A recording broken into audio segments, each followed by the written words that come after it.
Assalamualaikum warahmatullahi wabarakatuh. Nama saya Desi Intan Permatasari dengan NIM 11502190001 dari Prodi PIAUD semester 6 Stibnu Al-Farabi Pangandaran. Pada kesempatan kali ini saya akan mereview presentasi dari kelompok 3 yang dibawakan oleh Saudari Iin Herniati dan juga Saudari Yuyun Rahayu mengenai tanda baca dalam bahasa Arab dan sejarahnya. Oke, mari kita mulai. Tanda baca adalah suatu bentuk alat yang digunakan dalam membaca Al-Quran. Dengan mempelajari tanda baca, kita sebagai umat Islam mudah membaca kalimat dalam Al-Quran. Macam-macam tanda baca ada dua. Yang pertama, tanda baca harokat, dan yang kedua, tanda baca qalqalah. Tanda baca harokat, yang pertama ada fathah, yang kedua ada kasroh, yang ketiga ada dhammah, yang keempat ada tanwin, yang kelima ada sukun, dan yang terakhir keenam ada tasydid. Cara membaca harokat, yang pertama harokat fathah. Harokat yang berbentuk layaknya garis horizontal kecil yang berada di atas suatu huruf hijaiyah dan melambangkan fonem A, menandai harokat tersebut. Secara harfiah, fathah itu membuka mulut. Contohnya alif, ba, ta. Nah, yang selanjutnya harokat kasroh. Harokat yang berbentuk layaknya garis horizontal miring, kecil dan berada di bawah satu huruf hijaiyah. Harokat ini melambangkan fonem I. Secara harfiah bermakna melanggar. Contohnya ji, hi, hi. Nah, yang selanjutnya harokat dhammah.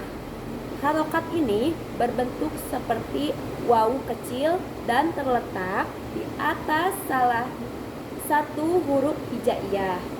Harokat dhammah melambangkan fonem U. Contohnya zu, su, atau zu. Nah, yang selanjutnya harokat tanwin. Harokat ini menjadi baris yang melambangkan bunyi an, in, un sebagai tanda huruf hidup. Harokat tanwin terbagi menjadi 3 macam. Yang pertama, fathah tain atau tanwin fathah. Yang kedua, kasroh tain atau tanwin kasroh. Yang ketiga, dhammah tain atau tanwin dhammah. Contoh hurufnya yaitu an, fan, kan. Nah, yang selanjutnya yang kelima yaitu harokat sukun, yang merupakan penanda hilangnya vokal, tanda mati sebuah huruf hijaiyah. Tanda baca ini tidak dibaca dan tidak menghasilkan bunyi apapun. Contoh huruf hijaiyahnya al-mautu. Yang selanjutnya yang keenam, harokat tasydid, bermakna tanda baca yang berbunyi tebal atau huruf ganda. Contohnya anna dan madda. Nah, selanjutnya tanda baca waqaf. Waqaf menurut bahasa yaitu berhenti. Apabila menurut istilah, waqaf adalah menghentikan sejenak bacaan Al-Quran dengan tujuan untuk bernafas disertai niat untuk kembali melanjutkan bacaan. Tanda baca waqaf digunakan untuk menentukan berhenti atau tidaknya suatu bacaan Al-Quran. Nah, yang selanjutnya ada macam-macam waqaf. Nah, bisa dilihat di sini ya, teman-teman. Kelihatan? Nah, yang pertama ada lam, yaitu dilarang berhenti. Yang selanjutnya ada sholat, lebih baik diteruskan.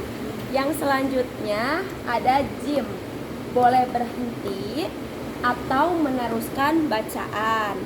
Yang selanjutnya ada titik 3, ada 2 nih titik 3-nya ya teman-teman. Nah, apabila menemukan macam-macam wakof ini, berarti teman-teman harus berhenti pada salah satu tanda. Yang selanjutnya ada mim.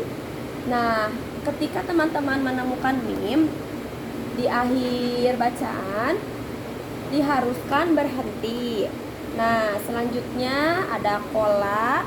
Lebih baik teman-teman berhenti ya apabila ketika membaca Al-Quran menemukan wakof, tanda wakof seperti kola ini. Nah, selanjutnya za, wakof mujawab, boleh berhenti. Dan so, wakof murakos, boleh berhenti juga.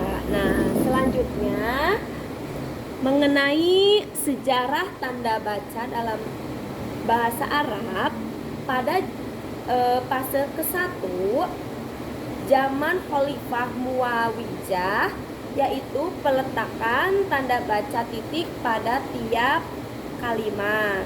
Yang selanjutnya sejarahnya itu terdapat fase 2 teman-teman, yang oleh Abdul Malik bin Marwan. Di situ sejarahnya itu pemberian tanda baca titik pada huruf ba, ta, dan sa. Yang selanjutnya fase 3. Pada fase 3 ini pada pemerintahan dinasti Abbadiyah, yaitu pemberian syakal pada huruf, yaitu huruf doma, fathah, kasroh, dan sukun. Nah, itulah yang bisa saya review dari presentasi kelompok 3. Mohon maaf apabila banyak kekurangan. Wassalamualaikum warahmatullahi wabarakatuh.